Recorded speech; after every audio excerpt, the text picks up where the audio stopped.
In this video, we're going to talk about the vector direction of omega and alpha, the angular velocity and angular acceleration. So the important thing is that vectors, remember, are straight line directions. So vector directions are straight line directions, which means that something like clockwise or counterclockwise isn't going to count. And so counterclockwise or clockwise are not allowed vector directions. And that's because if I have something here that's, say, rotating, then depending on which side of it I'm standing on, then it either looks clockwise or counterclockwise. If you stand on the opposite side of like a see-through clock, then it would actually rotate counterclockwise and not clockwise. So we need to talk about a vector direction. So for something that then is rotating, how could we talk about a vector direction that's going to be a straight line?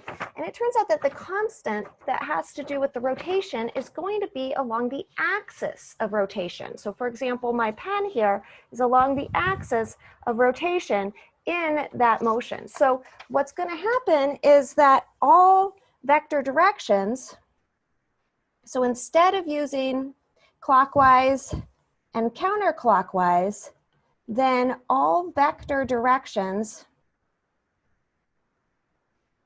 for rotational quantities will point along the axis of rotation or parallel to the axis of rotation. So we'll point along the axis of rotation. So a lot of times we might say into the page or out of the page. For example, if this is the page rotating, then my vector direction would be either into or out of the page. So we have narrowed it down to that it's going to be along the axis of rotation for all of our various vector quantities in rotation, like angular velocity or angular acceleration. But is it going to be pointing into the page or is it pointing out of the page? Which way along the axis? And so that's going to be where our first right-hand rule, as we call them, comes in. So I'm going to write here, finding omega direction. This is specifically for the angular velocity only. You're going to use what I call the right-hand rule for omega. I like names that make sense, so I don't see any reason to call it anything else.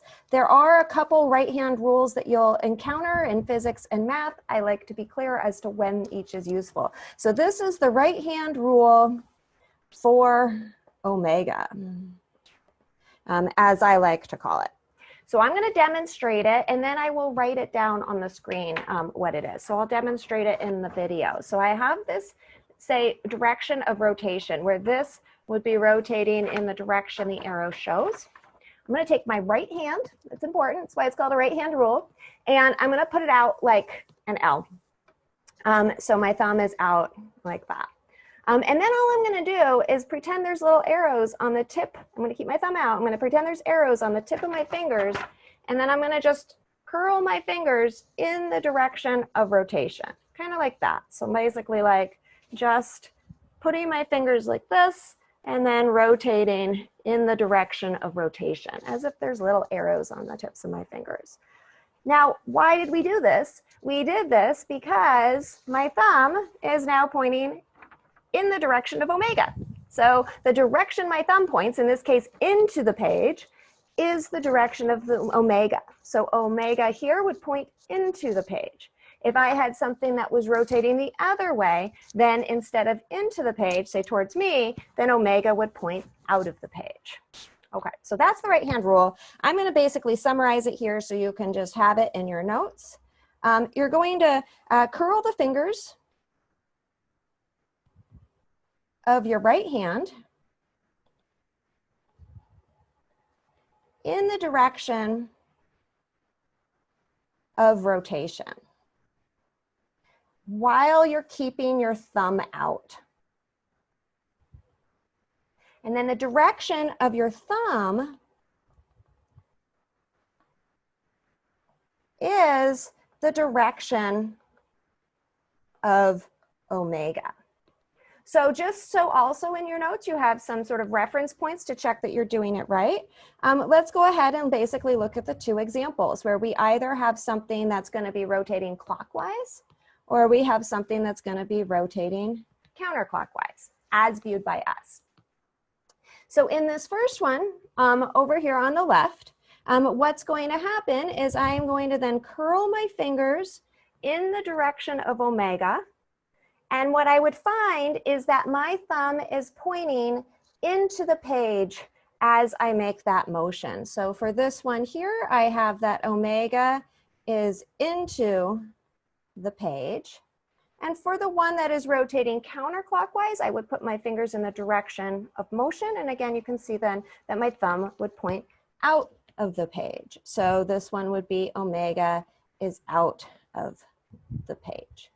Now, if I had like a wheel rolling on a car, then I don't have to have into or out of the page. For example, the wheel on a car, if a car is traveling in a straight line forward and I'm in the driver's seat, then what would happen is the omega, I would just pretend my fingers are like on the wheel and rotating around.